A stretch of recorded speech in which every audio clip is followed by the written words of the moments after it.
अभी मैं बनाने जा रही हूँ लेयर वाला पराठा।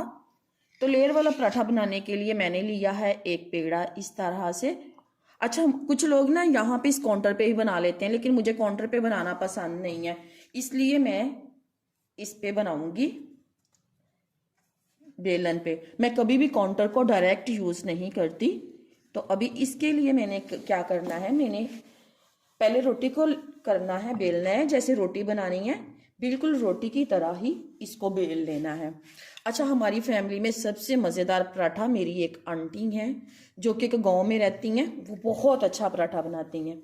उनके जैसा पराठा तो मैंने कभी ज़िंदगी में खाया ही नहीं। मैंने पहले भी शायद एक वीडियो में मेंशन किया था कि जब हम छोटे थे तो हम उनके पास जाया करते थे और मज़े मज़े के पराठे खाया करते थे।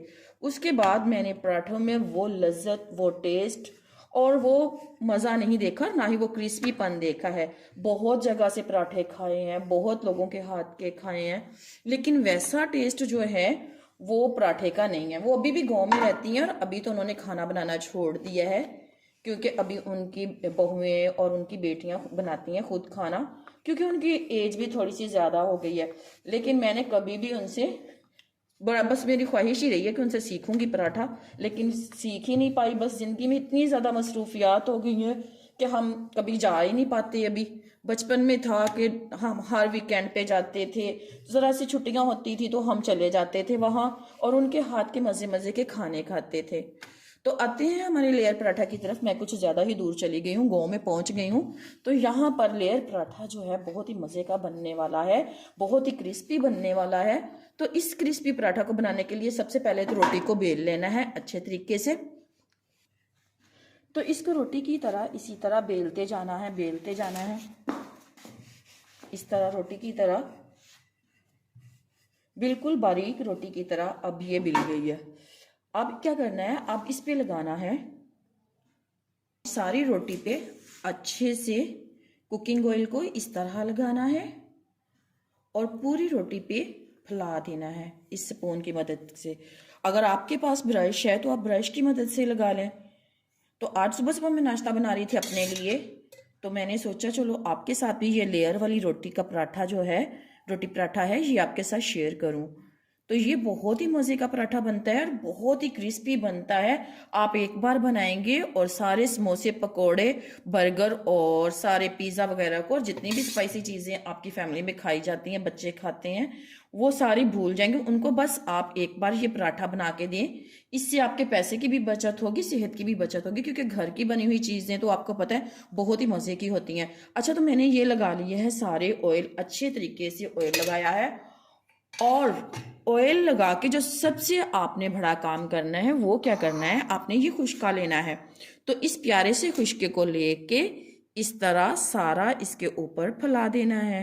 बहुत ज़्यादा नहीं लगाना, लेकिन हल्की सी एक लेयर की तरह इसको फैला देना है, जैसे आप पिज़्ज़े के ऊपर डालते हैं, हाँ, चीज़। तो जैसे पिज़्ज़े के ऊपर चीज़ डालते हैं, इसी तरह इसको भी इसके ऊपर इस तरह फैला देना है। आपने पकड़ना है यहाँ से करना है इस तरह, और जिस तरह एक फ्रॉक को चुंड्स पड़ती हैं, पहले सीधी फिर उल्टी, इस तरह पहले सीधी और फिर उल्टी, पहले वन, इस तरह, इस तरह, इस तरह और फिर इस तरह। तो इस तरह पूरे इसकी लेयर्स जो हैं वो आपस में बन जाएंगी। और अब इसको क्या करना है, हाथ में लेके कुछ इस तरह से आपने इसको इस तरह करके और इस तरह ये डो तैयार कर लेना है इस तरह। तो ये पेड़ा हो गया है तैयार। अब इसको आप 5 से 10 मिनट के लिए इस तरह छोड़ दें और घर के बाकी काम करने हैं तो वो कर लें।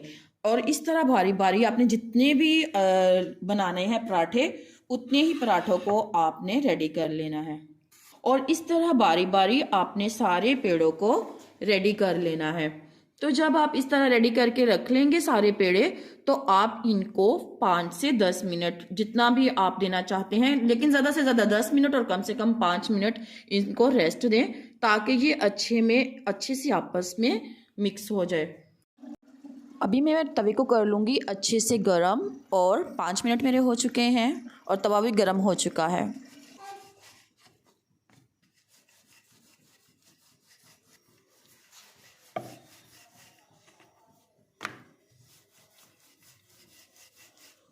रोटी को आपने बिल्कुल सारी जगह पे एक जैसा बेलना है। ये नहीं कि किनारे इसके मोटे रह जाएं और दरमियान में से पतली, और सॉफ्ट सॉफ्ट हाथों से बेलना है। ज्यादा आपने जोर लगा के नहीं बेलना, ताकि इसकी लेयर्स जो है वो मिक्स ना हो जाए।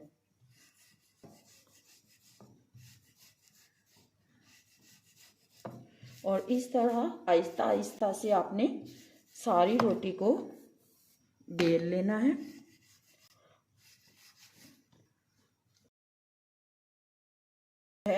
वो जितनी ही सॉफ्ट आटे से बनाई जाए उतना ही अच्छा है, क्योंकि जितना थिक आटा होगा तो रोटी जो होगी उतनी ही ज़्यादा हार्ड बनेगी। अगर आटा सॉफ्ट होगा तो रोटी भी जो है वो सॉफ्ट बनेगी। अच्छा, आटे की घनाई जो होती है वो भी बहुत ही इम्पोर्टेंट होती है एक अच्छी रोटी बनने के लिए। तो इसलिए गूंदते वक्त आटे को थोड़ा सा टाइम दें। ये नहीं कि जल्दी जल्दी से उसको मिक्स किया और बस रख दिया। आटे को हमेशा अच्छे से गूंदे, टाइम दे के गूंदे, और जितना आप अच्छे से आटा गूंदेंगे रोटी उतनी ही अच्छे से बनेगी। हाथों से इस तरह करना है। फजर ने शोर डाला हुआ है, इसको इग्नोर कीजिएगा। फजर की आवाज़ को इग्नोर कीजिएगा, क्योंकि फजर हमेशा ऐसे ही करती है। जब मैं कोई काम करती हूँ तो ये शोर डालना शुरू कर देती है। अगर आप गौर से दिखाएं, कैमरा नज़दीक करके देखें, तो इसके लेयर्स अभी से ही दिखना शुरू हो गए हैं। ये देखें, ये इसके लेयर्स हैं जो अभी दिखना शुरू हो गए। अगर आप इसको जितना सॉफ्ट हाथों से आप इसको करेंगे उतने ही लेयर्स ज़्यादा बनेंगे। तो मैं अभी इसको बेल लूँगी और डाल लूँगी। बेल गई है मेरी रोटी, अब मैं इसको तवे पे डाल दूँगी। यह है मैंने अच्छे से गरम, मैं तवे को थोड़ा सा कर लूँगी ग्रीस। इस तरह से सारे तवे को अच्छे से ग्रीस करना है। तवा अगर सूखा होगा तो भी रोटी के जो लेयर्स हैं वो अच्छे से नहीं बनेगी। ग्रीस करें, अभी प्यार से ऐसे उठाएं और तवे पर डाल दें। इसके लेयर्स अभी से खुलना शुरू हो गए हैं। ये इसके लेयर्स हैं जो खुल रहे हैं। और अभी सॉफ्टली इसको बस ऐसे पकड़ के उल्टा दें। अच्छा, ये भी होता है कि जितनी आप जैसी रोटी बनाएंगे आप इसकी आंच का भी खास ख्याल रखें। अब इसको थोड़ा आपने कर देना है मीडियम, क्योंकि हाई आंच पे जो पराठा है वो इतना ज़्यादा क्रिस्पी नहीं बनेगा। मीडियम करना है। और अब इसको पकाना है इस पे इस तरह से।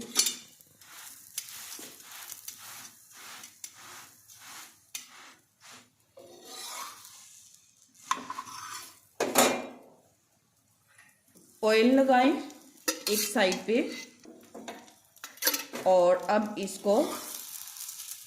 इसकी साइड चेंज कर देनी है।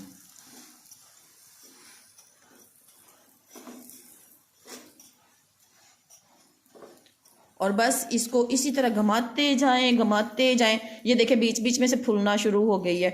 इसका मतलब है कि रोटी अंदर से भी पक रही है, तो हर लेयर जो है वो पक रहा है।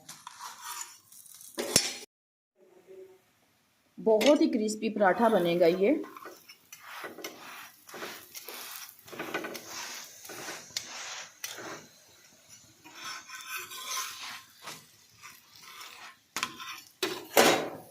मेरा पराठा बनके तैयार हो गया और फजर भी यहाँ पर बनाना खा रही है।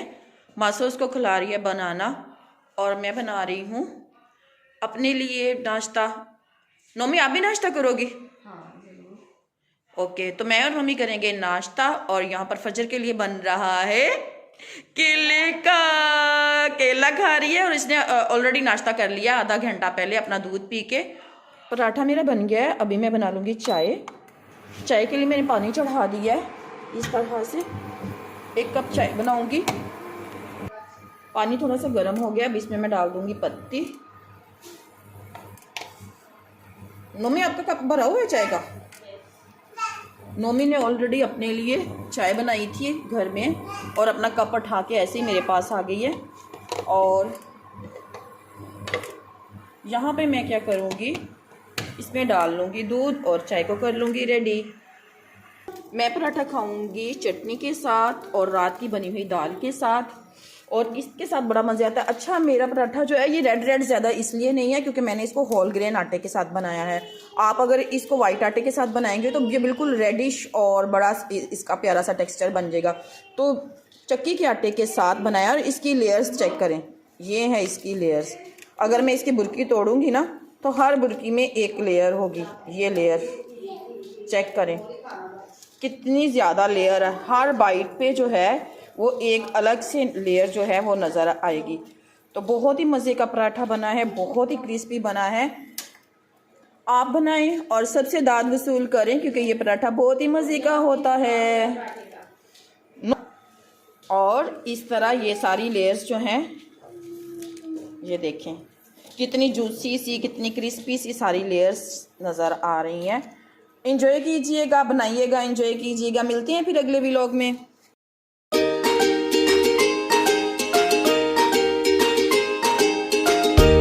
मेरा जूसी पराठा हो गया है, क्रिस्पी जूसी और बहुत ही मज़े का पराठा हो गया है रेडी। मैं तो अब इसको खाने के लिए जा रही हूँ। आपको आज का व्लॉग कैसा लगा? पसंद आए तो लाइक कीजिएगा, शेयर कीजिएगा और कमेंट सेक्शन में मुझे ज़रूर बताइएगा कि मेरे पराठे बनाने की रेसिपी आपको कैसी लगी है। तो इसी तरह मैं मज़ीद अच्छी अच्छी वीडियोज़ बनाऊँगी जब आपकी राय मेरे लिए मेरे कमेंट सेक्शन में आएगी। तो इसलिए बिल्कुल भी इग्नोर मत कीजिएगा, मुझे अपनी राय से ज़रूर आगाह कीजिएगा। और हाँ, इन दोनों में मेरे व्यूज़ बहुत ही कम हो गए हैं क्योंकि किसी ने कर दी थी मेरे चैनल पे एक कम्युनिटी स्ट्राइक। तो इस वजह से मेरे व्यूज़ कुछ कम हो गए। लेकिन आप अपना प्यार दिखाइएगा और इसी तरह मेरे चैनल को व्यू करते जाइएगा और मेरे चैनल में अपनी राय के इजहार के साथ अपनी मौजूदगी का इजहार भी करते रहिएगा अपने कमेंट्स के ज़रिए और लाइक के ज़रिए। मिलते हैं फिर अगले व्लॉग में, तब तक के लिए मुझे दीजिए इजाज़त। कल फिर मिलेंगे एक नई वीडियो में एक नए अंदाज के साथ। तब तक के लिए अल्लाह हाफिज़।